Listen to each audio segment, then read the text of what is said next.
held on to that person's hand as they were dying on the side of the freeway and looked into his eyes.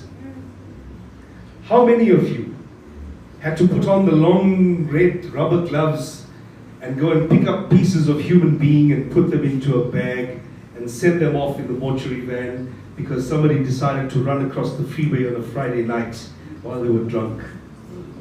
Who got to hold a gun and walk into a building when the shots were going off, knowing that there's trouble coming your way and knowing that the people shooting at you want you dead? But you're not going anyway, right? And there is nobody in this production. There is nobody in any production. There is nobody in this country who can tell those stories but me.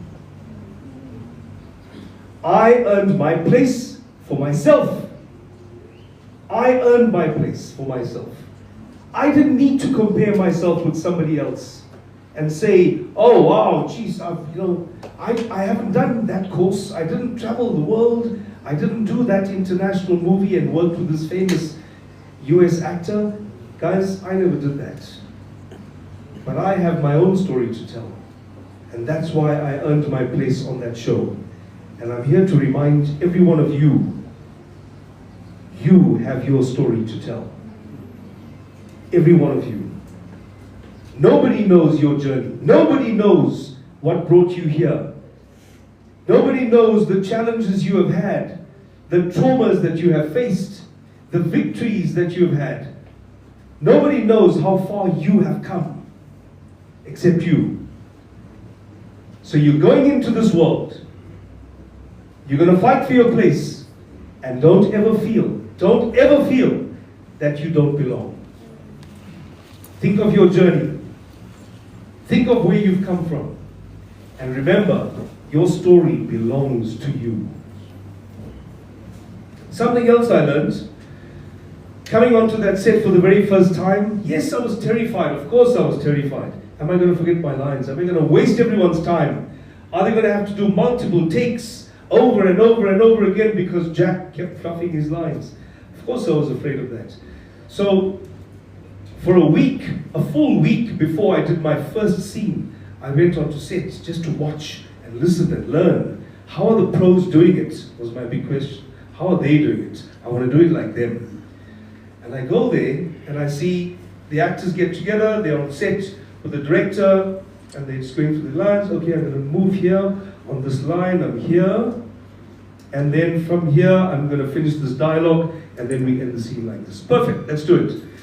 And they'll do the first take, which is more a camera rehearsal in a multi-camera environment. And then they put their scripts away, and then they'll do the next take. So the next take usually is the one where everybody gets it. The actors are dancing with each other, and the cameras are dancing with the actors. And that's how you do in a really professional environment. You'll never do more than 3 takes, ever. So I watched this for a while, and I saw that there was a memorandum that was sent out to all actors. See, of course, by that stage I'm thinking, yeah, it's for me too, right? I'm the actor now. And the memorandum said, actors are still bringing their scripts onto set, and it is holding back production. You should know your lines already. And of course, these actors already know their lines. Yes, they know their lines. They're not learning their lines. They just need to have this point of reference as they're talking to the director and as they're finding their feet on that set. It's normal. But I realized that if this is holding up production and if it's delaying the process just because somebody needs a little comfort blanket, I resolved at that point never to take my script onto set, ever. So where do I do the homework? At home. That's where you do your homework. For the next 15 years that I was on that show, I took my homework home. I read my lines, I read and learned and prepared every single scene as early as I possibly could. And in those 15 years, not once did I ever take a script onto set. It's the way you train your mind. It's how you train your discipline. If you train with certain discipline, you will always have that discipline. And of course, that practice stays with me even today. If you are cutting corners now, you will always cut corners. And people will always know that about you. They will always see it. Because there are a million other people like you right now who refuse to cut corners, and they're competing for the same jobs that you are. You want to cut corners, guys?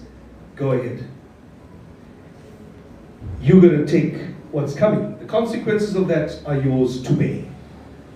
Nobody can prescribe to you how you must behave, how you must prepare, or how disciplined you must be. It's a choice. Am I right? Yes. You can either choose this for yourselves or hell. Doesn't matter. The other thing that I learned, see how many things I learned, eh? That's really impressive, sure. Very early on, it was like in the first month that I was on that show, there was a director, and he had just trained to be a director. He was still being mentored, but it's a position of the ultimate responsibility when it comes to multi-camera TV and film. If you're a director, let me tell you, you've arrived. So this director was finding his feet, and he was trying to get creative. In the way that he was setting up scenes. And everybody knows, if you're going to try and get creative, chances are you're going to be the biggest pain in the ass around. Nobody has time for that. In a multi-camera world, there's one setup, and you stick to it because that's how you get through the day. If you're going to get creative, I promise you, you're going to waste everybody's time. Except this director. He wanted to get creative. So he had shifted the cameras around so that it made my entrance onto that set slightly different. And it changed my eyeline. And it changed my eyeline in such a way that it wasn't going to work for the cameras. So the only way to fix it was, he says, Jack, when you enter the scene, you cannot look in that corner, because I won't be able to see you and my point of reference will be all wrong and you'll be crossing the line. I'm trying to make sense of this now. Okay, so when I enter the scene, I've got everybody all positioned on this set, and I'm not supposed to look in this corner. He says, yes. All right. We're counting down, and he says, remember, Jack, as you enter, don't look in that corner. They count me down, and I enter, and where do I look? In that corner. Why do we do that? I learned something that day. And yes, it's become an important thing about how I speak to myself, even now. When you give yourself a command, or when you are giving somebody else a helpful note or instruction, you cannot give somebody a command by saying, don't do this. If you say, don't look in this corner, don't pick that up, don't read this, don't walk there, don't think that way, what do you think is going to happen? The brain cannot process a negative command. Let me say that again for you. The brain cannot process a negative command. It will always process a positive command, an assertion, something that tells you this is what you must do. Your mind cannot make sense of this is what you must not do. That makes no sense. So when you talk to yourself, say, I must do this, I must do that. This is what I'm going to do. Do this, do this, do this, do this, do this. You cannot say, okay, I mustn't mess it up. That makes no sense. That's not a command. I mustn't do this, I mustn't do that. Careful how you speak to yourselves. So, I'll just leave you with the final point. In the world that we live in now, part of my work, now that I don't do a lot of acting anymore, I'm more of an activist for actors' rights. And I saw my friend there in the corner who said she's an actress. I'm already worried about her, because I know that she is going to be in a war or if she goes into the professional acting industry. I'm trying to make sure that actors have rights, just like the rights that actors have around the world. For some reason, there are parts of our economy that have not transformed. Parts of our economy that are still stuck in a very, very dark apartheid era place, where they don't see the majority of people here are black. Those parts of the industry don't see you at all. They see you for the work that you do, they see you for the value that you bring, and they see you for how much money they can save from stealing from you. That's what the industry is doing.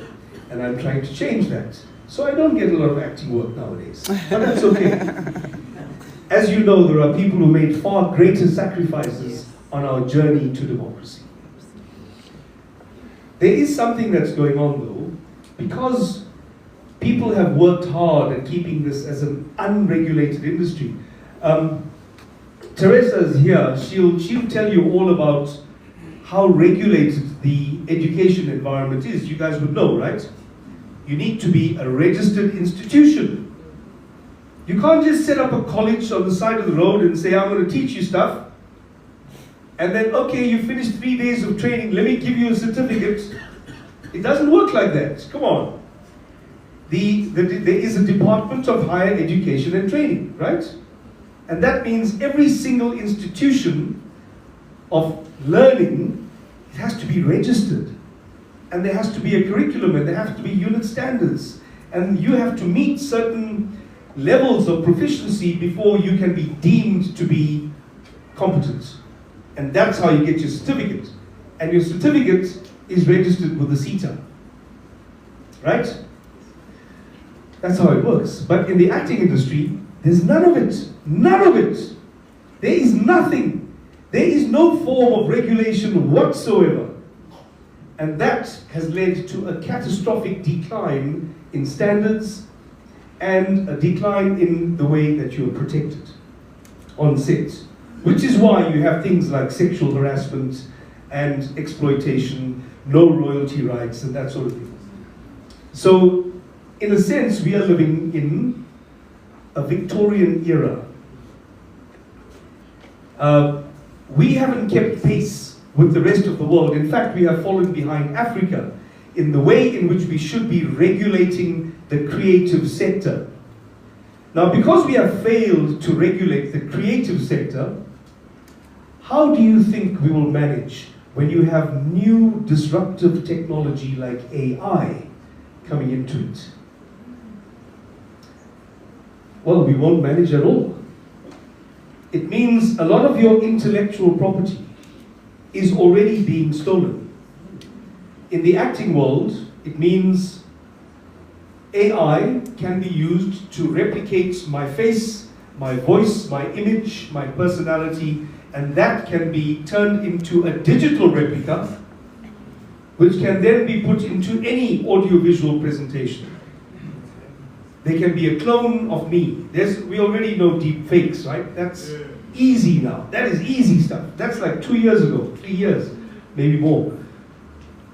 We are now dealing with the threat of artificial intelligence that won't just create or replicate you, it'll create an entirely new being. But as it stands in South Africa, there is the threat of theft of every one of you. And they can make that replica do all kinds of ridiculous things. All they ever need to do is just to photograph you once. Just put you on camera once, that is it. Stand here, say something, turn around, that's it, you're done. You can now be copied by AI. Which means, in an unregulated industry like this, we never need to ask your permission to use you again. Not only that, we never need to pay you ever again. How cool is that? That's wonderful. Not cool at all, right?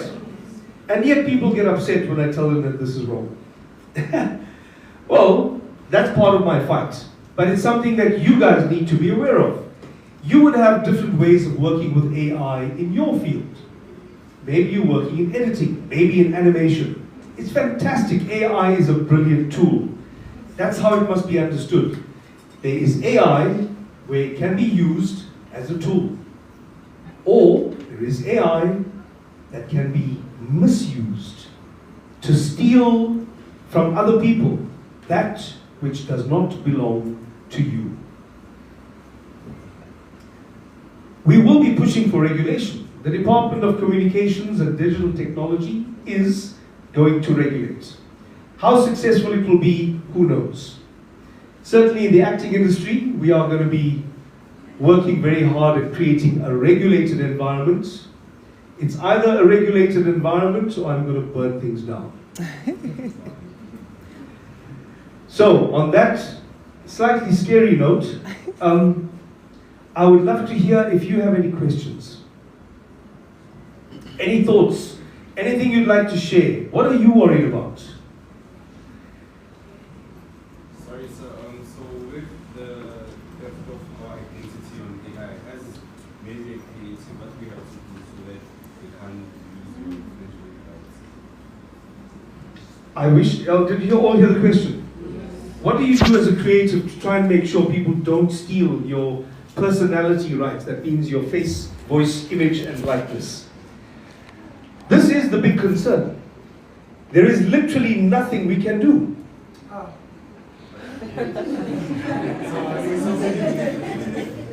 let's say a campaign and I shoot him, even if I have a copyright and came up, we can use him to advertise their products. In South Africa, we have personality rights. That means, you know, you own yourself, right? You have to own yourself. Yeah. Well, all those rights are contained in what's called the Copyright Amendment Bill. That means it's a new law. They've taken an old law, the 1978 Copyright Act. In 1978, it won't surprise you, there was no internet then. There was no social media. There was no distribute that image. You have a right to make money from that. And if they decide to distort or to edit that image in a way that is embarrassing to you, you have a right to say, no, hang on, you can't do that. That is my image. Those are all contained in the Beijing Treaty. Guess which country still hasn't signed the Beijing Treaty? South Africa. There we go. So as it stands, South Africa has done nothing to protect your rights, the way you look, the way you sound. So what we are trying to do is to make sure that the contract that you sign, when you go into whatever campaign, we're going to say, look at the wording of this contract. If they're telling you that they're going to now use technology to copy your image, we'll say, don't sign that. Now, if you are desperate enough, or if you turn it down, there will be how many thousand other people ready to do the job? Million. Which is why this industry keeps churning out young talent. The talent from this room is going to go out into the industry, and there are industry players waiting for you. Why? Because you're talented, and you will get paid less than what they paid last year. In an industry that is unregulated, you will never be paid more than what the people were paid last year or the year before. Which is why the regulation is such a key thing. Yes? I just have one question, or an advice from you. There was a saying that says, in a country, if you want to keep people slaves, Yeah. you need to keep them in debt unemployed, and in poverty. We're currently going through everything of that right now in South Africa. And it's obviously the middle class, you and others that are mature, that cannot fight because they are indebted. So there seems to be no hope for young South Africans. What would you say is the best way forward for young people right now that are in this room and that will go out and influence and do have the black mirror, which is the phone, and they can really take over a revolution? What's the best way forward for us to fight for this country? Now we're thinking, guys. Now we're thinking. Yeah, now we're going somewhere. You guys are entering what is called the gig economy. Have you heard of the gig economy? In the old days, my days, your parents' days, people used to say, if I learn to be, or if I do this course as a teacher, if I do this course as an accountant, as a lawyer, as a bookkeeper, I will go to college, I will come out and there will be a job. Which is why people used to stay in that job for 30 years until they retired, right? Yes. You get married to the job. You are in the job longer than you are married to your husband or your wife. But that world has changed. We no longer need to be married to the job. You no longer have the employer and employee. You now have people who work for themselves. Self-employed.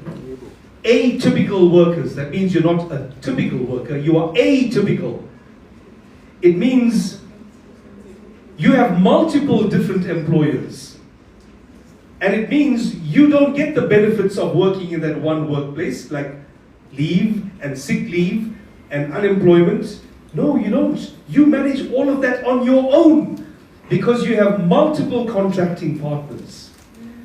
Look at Uber drivers, for example. That is a good example of atypical work. There's not one employer. Yeah, sure, they're contracted to Uber itself. But they make their money with every trip that they do. Mr. Delivery Riders.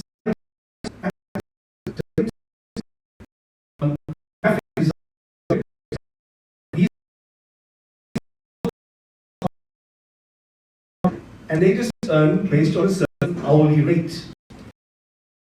That's where you guys are heading. You are heading into a world that is not going to set up a marriage between you and one another.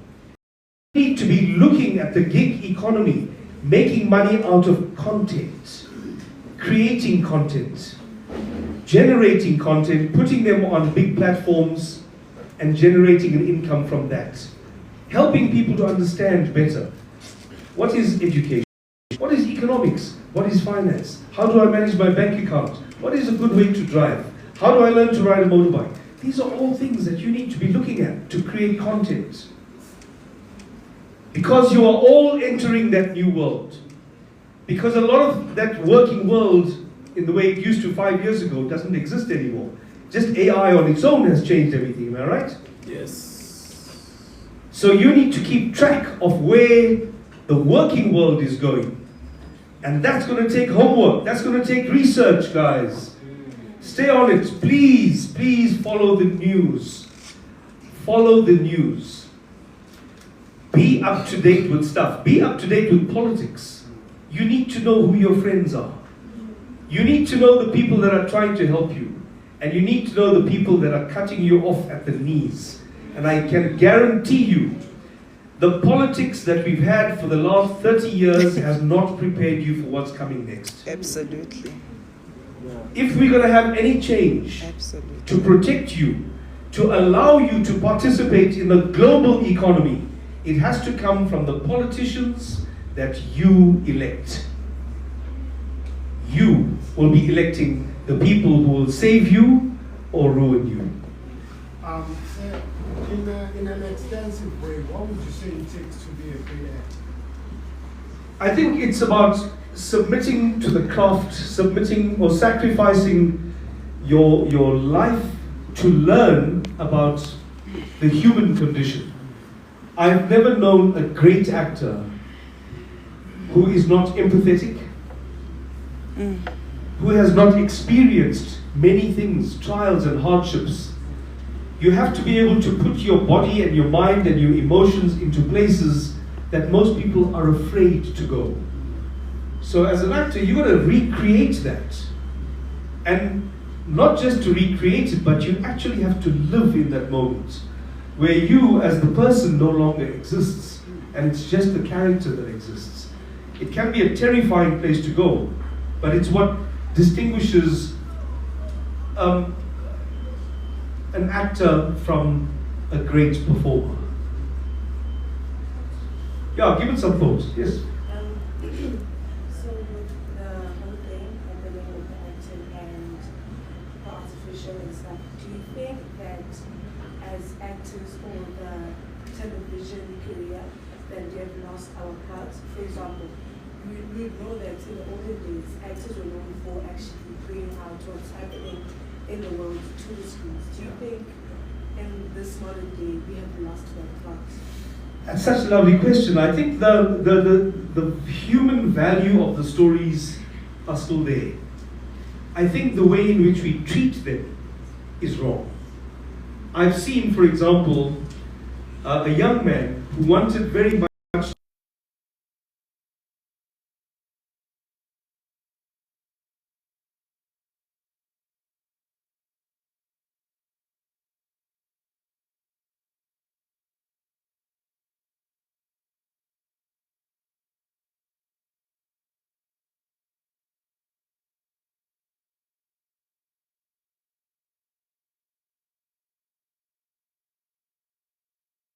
But did it matter to the producers? They didn't care. They were worried about the budget. They didn't care that this man did not have the life experience. They didn't care that he didn't have the writing experience. But they put him in a management position.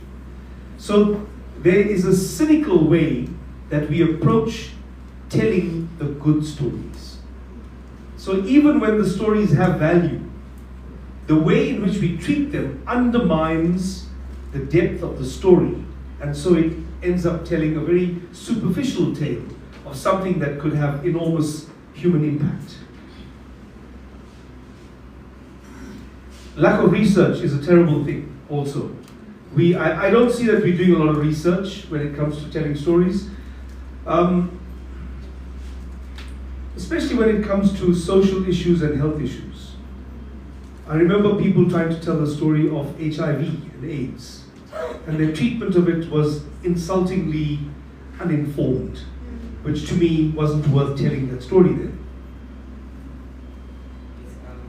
Sorry, before last question, can this be the last question? Yes. Good morning. I want to ask about acting